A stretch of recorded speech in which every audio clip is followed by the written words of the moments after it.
సిరులు కురిపించే సింగరేణి గలగలపారే గోదావరి మధ్య వచ్చిన పంటల మధ్య ఉంటుంది మంచిర్యాల నియోజకవర్గం. ఎప్పుడు ఆసక్తికర రాజకీయాలు కేంద్ర బిందువుగా ఉండే మంచిర్యాలలో ఈసారి మరింత ఇంట్రెస్టింగ్ ఫైట్ కొనసాగుతోంది. బీఆర్ఎస్ నుంచి సిట్టింగ్ ఎమ్మెల్యే దివాకర్ రావు, కాంగ్రెస్ నుంచి ప్రేమ్ సాగర్ రావు, బీజేపీ అభ్యర్థిగా రఘునాథ్ బరిలో ఉన్నారు. ఇంతకు ఈసారి మంచిర్యాలలో విజయం ఎవరిది? ప్రజలు ఏం కోరుకుంటున్నారు? టీ5 స్పెషల్ స్టోరీలో చూద్దాం. ఎన్నికల వేళ మంచిర్యాల నియోజకవర్గంలో రాజకీయం రోజు రోజుకు వేడెక్కుతోంది. మాజీ ఎమ్మెల్సీ కాంగ్రెస్ అభ్యర్థి ప్రేమ్ సాగర్ రావు, బీఆర్ఎస్ అభ్యర్థి దివాకర్ రావు ముమ్మర ప్రచారం చేస్తున్నారు.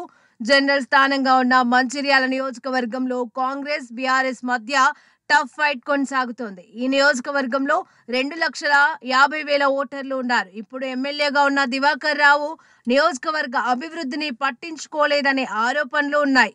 గోదావరి పక్కనే ఉన్న తమకు మాత్రం గోదావరి నీరు తాగే భాగ్యం దక్కడం లేదంటున్నారు మంచిర్యాల ప్రజలు. సాగు తాగునీరును అందించడంలో ఎమ్మెల్యే దివాకర్ రావు పూర్తిగా విఫలమయ్యారని చెబుతున్నారు ప్రజలు. ఎప్పుడైతే ఎల్లంపల్లి ప్రాజెక్టు కట్టిండ్రో అప్పుడే 42 టీఎంసీలు కావాలని చెప్పి పెద్ద ఎత్తున ఉద్యమం చేసినాం జిల్లాకు సంబంధించి. దానిలో మన వాటా లేదు. వల్ల ఎల్లంపల్లి నీళ్ళన్నీ కూడా తస్కరించబడుతున్నాయి. అవుతా 3 డ్యాముల పేరుతో మొత్తం మూడైపోయింది. దానివల్ల ప్రయోజనం లేదు. మరో ప్రక్క చూస్తే ఇలా గూడెం లిఫ్ట్ కోసం పెద్ద ఎత్తున ఆందోళన చేసినాం. ఆ గూడెం లిఫ్ట్ వచ్చిన తర్వాత కూడా ఆ వెయ్యంగానే అప్పుడు వేసేటటువంటి పరిస్థితిలో కొంత లోపం జరిగింది. ఆ లిఫ్ట్ పైపుల పక్క కొన్న ఉష్క వేయవలసింది 6 ఫీట్ల ఎత్తు. ఆ మట్టితో వేసిండ్రు. అవి తాపకోసారి కలుగుడు లేచి అయిపోయింది. అట్లా 2-3 సార్లు ఆందోళన అయింది. దాని తర్వాత ఆ మోటార్లు మొత్తం నాసిరకం మోటార్లు పెట్టిండ్రు. దానివల్ల కూడా ఇప్పటికి 3-4 సార్లు మోటార్ రిపేర్ అయినప్పుడల్లా వారం 15-20 రోజులు ఇక రైతులు పంటలు పెట్టుబడులు పెట్టి నష్టపోతున్న పరిస్థితి. మంచిర్యాల జిల్లా కేంద్రంలోని ప్రభుత్వ ఏరియా ఆసుపత్రికి కొమరంభీం, ఆసిఫాబాద్ జిల్లాలతో పాటు మహారాష్ట్ర నుంచి రోగులు మెరుగైన వైద్యం కోసం ఇక్కడికి వస్తుంటారు. కానీ ఏళ్ల తరబడి ఆసుపత్రిలో అనేక సమస్యలు ఉన్నాయి. పూర్తి స్థాయిలో డాక్టర్లు లేకపోయినా ఎమ్మెల్యే పట్టించుకోలేదంటున్నారు జనం. కొత్తగా జిల్లా కేంద్రంలో నిర్మించాల్సిన మాతా శిశు ఆసుపత్రిని కమిషన్స్ కు కక్కుర్తిపడి గోదావరి ఒడ్డున నిర్మించారని ఆరోపిస్తున్నారు. గతంలో కురిసిన భారీ వర్షాలకు 2 సార్లు ఆసుపత్రి పూర్తిగా మునిగిపోయింది. రోగులకు అందే వైద్య సేవల విషయంలో చొరవ చూపలేదని విమర్శలు ఉన్నాయి. ఈ యొక్క ప్రజాప్రతినిధుల భూమి ఎక్కడైతే ఉంటుందో అక్కడికి తరలి వెళ్తూ ఉన్నాయి. ఇవాళ మంచిర్యాల కమిషనరేట్ కావచ్చు, ఇవాళ కలెక్టరేట్ కావచ్చు, ఇవాళ ఇక్కడ ఎక్కడైతే వాళ్ళు పాలకులు భూములు కొంటారో దానికి దగ్గరలో సిటీకి ప్రజలకు దూరంగా పరిపాలనను వాళ్ళ భూములు ఉన్న కాడికి తీసుకుపోతూ ఉన్నారు. ఇది ఒక వాళ్ళ ద్వంద్వ నీతికి నిదర్శనం. అట్లాగే ఇవాళ ఎల్లంపల్లి ముంపు మునిగిపోతే ఒక్క బాధితుని కూడా పలకరించిన పాపాన పోలేదు. ఇవాళ ఓట్ల కోసం మాత్రము కరకట్టలు కట్టిస్తామని పోతున్నారు. మేము అనేక సార్లు ముంపుకు గురైన ప్రాంత బాధితులమంతా పోతే మిమ్మల్ని ఆ ప్రాంతంలో ఎవరు కట్టుకోమన్నారని నిర్దాక్షిణ్యంగా మాట్లాడినటువంటి నడిపిల్లి దివాకర్ రావు ఎన్నికల సందర్భంగా 200 కోట్లు పెట్టి కరకట్ట కట్టిస్తారా? ఇది నమ్మసౌక్యంగా ఉందా? మనం ఆలోచించాల్సినటువంటి అవసరం ఉంది. అట్లాగే తలాపునే గోదావరి ఉంది, కానీ 2 రోజులకు ఒకసారి మురికి నీరు, ఆ నీరులో స్వచ్ఛత లేదు. అదే అవి తాగి అనేక మంది రోగాలకు గురవుతున్నారు.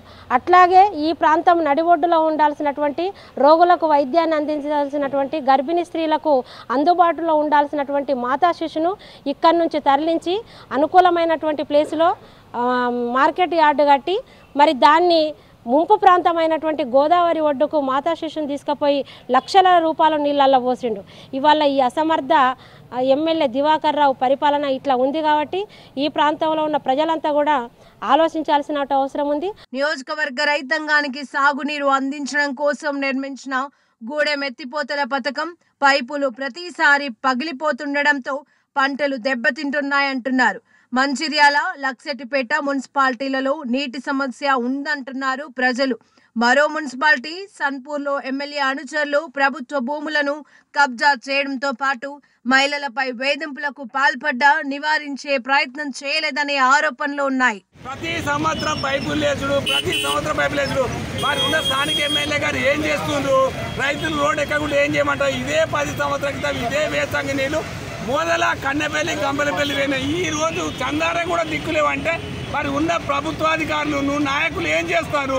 ఒక్కసారి ఆలోచన చెప్పి ప్రతిసారి పైపులు వేసుడు, ఫోటోలు కొట్టుకోడు, పేపర్లు ఇచ్చుడు, లిఫ్ట్ ఇక్కడ నుంచి మరి పోతే ఎల్ఎంపల్లి నుంచి హైదరాబాద్ ఎట్లా పోతున్నాయి పైపు అర్థం చేసుకోవాలి. మీరు అర్థం చేసుకోవాలి. వీళ్ళు కూడా పోలీసు వాళ్ళు కానీ వాళ్ళు కూడా కానీ రైతు రోడ్ ఎక్కకుంటే ఎక్కడికి ఎక్కుతాడు? ఎవడన్నా ఆఫీస్కి పోతే దేకుతాడా? దేకే పరిస్థితిలో ఉన్నారా?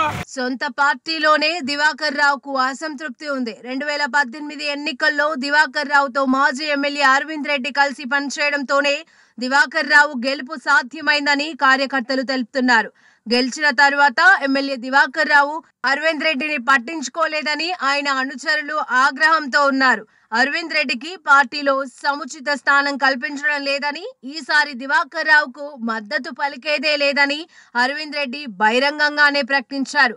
మంత్రి కేటీఆర్ జోక్యంతో బీఆర్ఎస్ జిల్లా అధ్యక్షుడు బాల్కా సుమన్ దివాకర్ రావు అరవింద్ రెడ్డి మధ్య సయోధ్య కుదిర్చే ప్రయత్నం చేశారు. కలిసి పని చేయాలని చెప్పినా దివాకర్ రావు తనకు చెప్పకుండా ప్రచారం చేస్తున్నారని అరవింద్ రెడ్డి ఇప్పటికే పార్టీ హైకమాండ్ కు ఫిర్యాదు చేశారు. ఎమ్మెల్యే దివాకర్ రావు ఆధ్వర్యంలోనే మంచిర్యాల నియోజకవర్గంలో అన్ని రంగాలలో అభివృద్ధి చెందిందని బీఆర్ఎస్ లీడర్లు చెబుతున్నారు. గూడెం లిఫ్ట్ ఇరిగేషన్ తో పాటు నియోజకవర్గంలో 3 మున్సిపాలిటీలలో ప్రతి గల్లీలో సీసీ రోడ్లు, తాగునీటి సమస్య పరిష్కారం అయిందంటున్నారు. సింగరేణి స్థలాలలో ఇల్లు నిర్మించుకొని నివాసం ఉంటున్న కుటుంబాలకు పట్టాలిప్పించిన ఘనత దివాకర్ రావుదేనని చెబుతున్నాయి బీఆర్ఎస్ వర్గాలు. మంచిర్యాల ప్రత్యేకంగా జిల్లా అయినప్పటికీ అదేవిధంగా మంచిర్యాల నియోజకవర్గంలో గత 4 టర్ములుగా ఎమ్మెల్యేగా ఉన్నటువంటి మా నాయకుడు దివాకర్ రావు కనీసం ఈ జిల్లా హెడ్‌క్వార్టర్ అయినప్పటికీ కూడా ఎలాంటి అభివృద్ధికి నోచుకున్నటువంటి పరిస్థితి. కనీసం ఇక్కడ శ్మశాన వాటిక లేదు, ఒక గ్రౌండ్ లేదు, కుటుంబ సమేతంగా ఒక ఆదివారం రోజు ఒక పార్కు పోదామంటే ఒక పార్కు లేనటువంటి దౌర్భాగ్యమైన పరిస్థితి. ఒక మహిళా డిగ్రీ కళాశాల లేదు, ఒక ఇంజనీరింగ్ కాలేజ్ లేదు.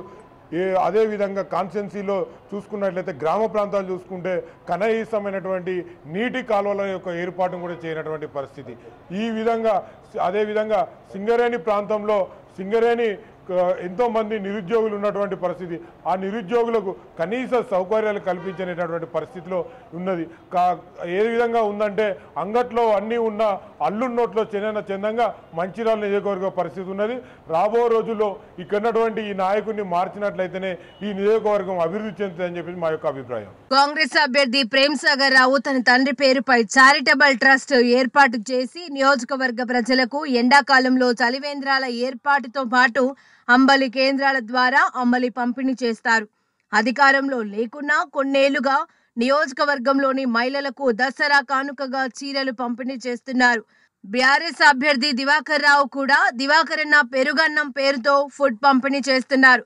ప్రేమ్ సాగర్ రావు సతీమణి జిల్లా కాంగ్రెస్ అధ్యక్షురాలు సురేఖ ఏడాది నుంచి ఇంటింటికి తిరుగుతూ పార్టీ క్యాడర్ కు అండగా నిలుస్తూ గెలిపే లక్ష్యంగా ప్రచారం చేస్తున్నారు.